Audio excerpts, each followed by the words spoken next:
తాకట్టులో ఉన్న బంగారాన్ని విడిపించి ఆ రోజు ఆన్లైన్ ధరకే కొంటుంది కొమ్మూరి గోల్డ్. నమస్కారం అండి, సుమన్ టీవీకి స్వాగతం. నేను గీతాంజలి. పెళ్ళంటే 100 ఏళ్ల పంట అంటారు, కానీ ఇవాళ రోజుల్లో ఎలా ఉంది పరిస్థితి? మా రోజుల్లోనే బాగుండేది, పెళ్ళంటే ఏమైనా కానీ భర్త భార్య ఇద్దరు సర్దుకుపోయి బతికే వాళ్ళం, ఎంతమందిని మనం అలా చూస్తున్నాం అని చెప్తారండి. నిజమే, ఇవాళ రోజుల్లో వివాహాలు త్వరగా విఫలం అవ్వడానికి, అలాగే ఆలస్యంగా వివాహాలు కావడానికి ఎన్నో కారణాలు చెబుతూ ఉన్నారు.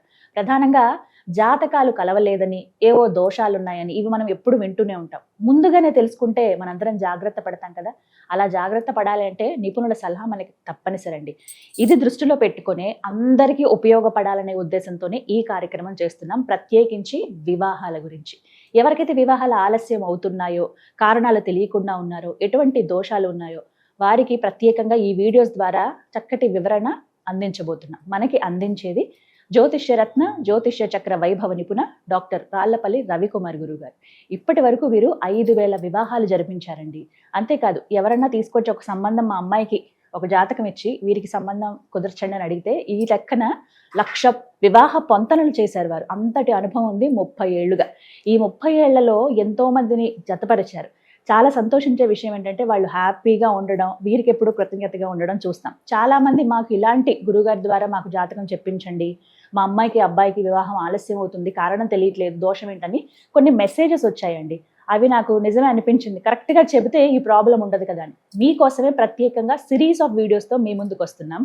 వీడియోస్ అన్నీ కూడా ఎటువంటి దోషాలు ఉంటాయి, ఎందుకు ఉంటాయి, పరిహారం ఏంటి, ఇవన్నీ తెలుసుకోవచ్చు. అలాగే గురువు గారి అపాయింట్మెంట్ కోసం మీకు స్క్రీన్ పైన నెంబర్ కూడా ఇవ్వడం జరుగుతుంది. మీరు వాట్సాప్ ద్వారా మీరు అపాయింట్మెంట్ తీసుకోవచ్చు. ఈ వివరాలన్నీ కూడా మీరు మళ్ళీ ఒకసారి అడిగి క్లారిటీ తెచ్చుకోవచ్చు.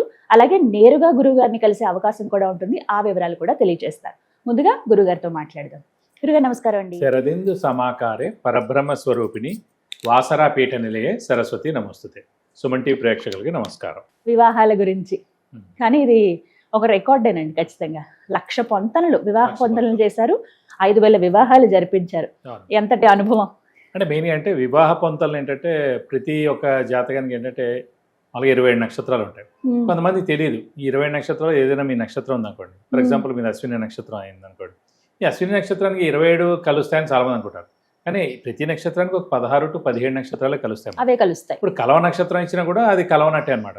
సో అలా కూడా చాలా పొంతలు అయిపోతుంటాయి. అందుకే నేనేం చేస్తానంటే మీ నక్షత్రం ఇచ్చారంటే మీ నక్షత్రానికి తగ్గట్టు ఏ నక్షత్రం అయితే మ్యాచ్ అవుతుందో ఆ నక్షత్రం మీకు ఆ 17 లిస్టు పంపిస్తాను అనమాట. సో అందులో మీకు ప్రొఫైల్ అన్నీ నచ్చింది అనుకోండి, అంటే చదువు, ఉద్యోగం, అలాగే మెయిన్గా తన అందం కానీ, హైట్ కానీ, మెయిన్గా క్యాస్ట్, సబ్సెక్ట్, క్రీడ్, అలా మీరు అనుకున్న అన్నీ అందులో ఉన్నాయనుకోండి. అప్పుడు మీరు మీ జాతకం ఆ ప్రొఫైల్ నాకు పంపిస్తాను, కుదిరిందో లేదని చెప్తున్నాడు. సో ఓవరాల్గా అలా 1,00,000 మ్యాచ్ మేకింగ్ చూశానండి. 5,000 పెళ్ళిళ్ళు చెప్పాను. కొంతమందికి 10 సంబంధాలతోటే పెళ్ళిళ్ళు అయిపోయాయి. కొంతమందికి ఫస్ట్ దాంతో అయిపోయాయి. కొంతమందికి హైయెస్ట్ నేను చూసింది మాట ఒక 400 ఒకళ్ళకైతే, ఒకళ్ళకి 350, ఒకళ్ళకి 300. వాళ్ళు అలా వెయిట్ చేశారు కూడా. కొంతమంది 2-3 ఏళ్ళు కూడా వెయిట్ చేశారు నా మాట నమ్మకం మీద. అయితే ఇవన్నీ కూడా దోషాలు వీటి వల్ల కూడా ఉంటాయండి. అంటే మనకి మేజర్ దోషాలు కుజ దోషం అని, నాగదోషం అని, కాలసర్ప దోషం అని, సప్తమ స్థానం బాలేక, అష్టమ స్థానం బాలేక, కుటుంబ స్థానం బాలేక, కొంతమందికి సంతానం ఉండదని ఉంటుంది, కొంతమందికి ఆరోగ్యం బాగుండదని ఉంటుంది, కొంతమందికి ఆయుష్ లేదని ఉంటుంది. సో ఏంటంటే అవతల వాడికి ఆయుష్ ఉంది, వీళ్ళకి లేదనుకోండి, ఇవన్నీ ముందే తెలుస్తాయి. అందుకే పుట్టంగానే మనం జాతక చక్రం వేసినప్పుడే అప్పుడు పెద్దవేం చూడడం, మెయిన్ గా ఆరోగ్య ఆయుష్ గురించి చూస్తాం అన్నమాట. లైక్ బాలరిష్ట దోషాలు ఏమన్నా ఉన్నాయని కలిసి ఉండేవి, మెయిన్ విడాకులు అవ్వకుండా చూడాలి. మెయిన్ గా సప్తమ స్థానం బాగుండాలి. మెయిన్గా ఈగో ప్రాబ్లమ్స్ లేకుండా ఉండేటట్టు చూసుకోవాలి. ఒకరికి బాగా ఈగో ఉందండి, వీళ్ళు ఏంటంటే చాలా సాఫ్ట్ వాళ్ళని తీసుకురావాలి. అంతేకాని ఈగో పర్సన్ ఇచ్చి మ్యారేజ్ చేయకూడదు. సో అలా ఏంటంటే బాగా అన్యోన్యంగా ఉండేది, బాగా ఇద్దరు కలిసి ఉండేది, సో దెబ్బలాట్లేంది. ఇంకోటి నేచర్, స్వభావం ఉంటుంది అన్నమాట. మనకి లగ్నం కూడా బాగా కలిసింది అనుకోండి, స్వభావం బాగా కలిసినట్టు. చంద్రుడు ఉన్న రాశులు ఇద్దరు బాగా కలిసారనుకోండి, నక్షత్రాలు ఇద్దరు బాగా కలిసారనుకోండి, మనసులు బాగా కలిసినట్టు. సో స్వభావం బాగా కలవాలి, మనసులు బాగా కలవాలి. సో ఇంకా ఆరోగ్యం, ఆయుష్, యాక్సిడెంట్ ప్రోన్ ఏం లేకుండా, సర్జరీలు ఏం లేకుండా, మెయిన్గా అలవాట్లు ఏం లేకుండా, ఇలా ఇవన్నీ డీప్గా వెళ్ళాలన్నమాట. అవన్నీ బాగుంటాయి కనుక మనం ముందుగా ప్రొసీడ్. చిన్న ఏమైనా ఉంటాయి కనుక చిన్న పరిహారాలతో సర్దుకోవచ్చండి. మెయిన్గా ఆరోగ్యం బాగాలేకపోయినా, ఆయుష్ బాగాలేకపోయినా, సెకండ్ మ్యారేజ్ ఉన్నా, డైవర్స్ ఉన్నా, లేకపోతే విపరీతమైన అలవాట్లు నుండి మొత్తం పేరంతా పోగొట్టుకున్నా, సో ఇవన్నీ మటు చాలా జాగ్రత్తగా చూసి అవి వద్దని చెప్తూ ఉంటాం. గురుగారు, అమ్మాయి అయినా అబ్బాయి అయినా గోచార రీత్యా వాళ్ళకి వివాహం ఎప్పుడవుతుందో చెప్పేయొచ్చా? ఎందుకంటే కొంతమంది అంటూ ఉంటారు కళ్యాణ ఘడియలు వచ్చాయి ఇలా అని చెప్పి, ఎలా చెప్పొచ్చండి? 100% అండి. మెయిన్ అంటే జాతకరీత్యా 50%, గోచారీత్యా 50%. గోచారం అంటే ఏంటంటే గురువు అనే గ్రహం ఒక రాశి నుంచి ఇంకో రాశికి మారడం అనేది గోచారం అంటారు. అంటే మెయిన్గా గురువు, శని, రాహు, కేతు, మెయిన్గా ఆ 4 ప్లానెట్స్ని చూస్తాం మనం. ఈ రాశి ఫలాలు చెప్పుకున్నా కూడా, ఈ ఉగాదికి చెప్పుకున్నా, సంవత్సర ఫలాలు చెప్పుకున్నా, కానీ మెయిన్ ప్లానెట్స్ కాబట్టి. ఎందుకంటే గురువు అనే గ్రహం 1 year దాకా మారడు, రాహుకేతులు 1.5 year కానీ మారడు, శని 2.5 years కానీ మారడు. ఈ రవి అయితే ప్రతి మంత్ మారుతాడు, బుధుడు, శుక్రుడు 20 days, కుజుడు 45 days కాబట్టి. చంద్రుడు అంటే ప్రతిరోజు ఒక నక్షత్రం మారుతాడు.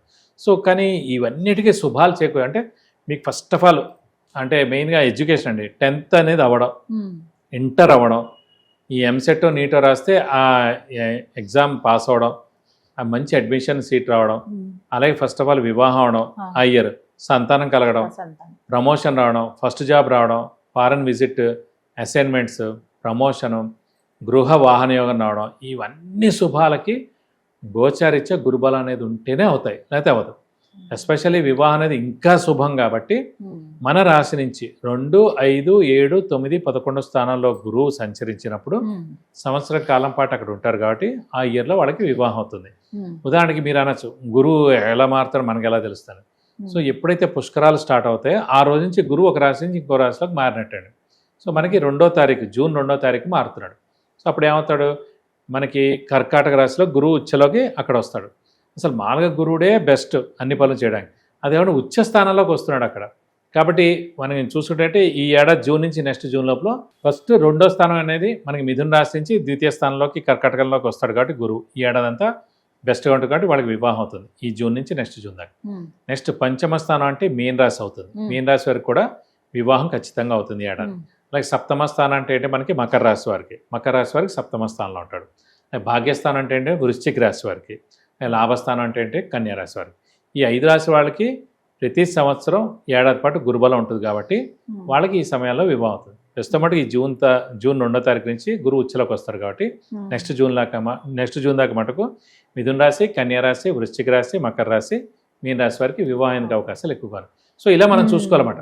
మన రాశి నుంచి 2 కానీ 5 కానీ 7 కానీ 9 కానీ 11 స్థానాల్లో గురువు ప్రవేశించినప్పుడు సంవత్సరం కాలం పాటు అక్కడ ఉంటాడు కాబట్టి మనది ఏ రాశి, గురువు ఎప్పుడు మారుతున్నాడు ఆ పుష్కరాల డేట్ చూసుకోవడం, ఆ రాశి నుంచి మన రాశికి లెక్క పెట్టుకోవడం, ఇలా చూస్తే సరిపోతుందండి. అప్పుడు వివాహ గడియలు వచ్చాయి 100% వచ్చాయి. సో అప్పుడు మనస్ఫూర్తిగా రెడీగా ఉండడం. అందుకే ఇప్పుడు మనకి జూన్ రెడీగా వస్తుంది కాబట్టి ఇప్పుడు మిథున రాశి, ఈ కన్యా రాశి, వృశ్చిక రాశి, మకర రాశి, మీన రాశి వాళ్ళు రెడీగా ఉండాలన్నమాట. త్వరగా మన పిల్లకి పెళ్లి చేయాలి. అలాగే ఆ రాశిలో వాడైతే మనం కూడా త్వరగా చేసుకోవాలి, మనం టైం వేస్ట్ చేయొద్దని చెప్పి మనం స్టార్ట్ చేయాలండి. చాలా డీటెయిల్గా చెప్పారు గురుగారు, ధన్యవాదాలు. ఇదే విధంగా మీ జాతకం కూడా ఒకసారి చూపించుకోవాలండి. మాకు ఈ వివాహాల విషయంలో అలాగే సంతాన విషయంలో కాస్త ఇబ్బంది అనిపిస్తోంది, మనిషి ఎదుగుదల విషయంలో. సాధారణంగా కేవలం ఇవే కాదండి, విద్యకి సంబంధించి ఉన్నత చదువులు కానీ, గృహయోగం కానీ, వాహన యోగం కానీ, వ్యాపార అభివృద్ధి కోసం కానీ, ఇలా ఆరోగ్యపరంగా, ఆర్థిక పరంగా ఇలా ఎన్నో సమస్యలు మనందరికీ ఉంటాయి. వాటి నుంచి ఎలా బయటపడాలనేది మార్గాలు తెలియవు. చాలా సులువైన పద్ధతిలో పరిహారాలు అయితే గురువుగారు తెలియజేస్తున్నారు.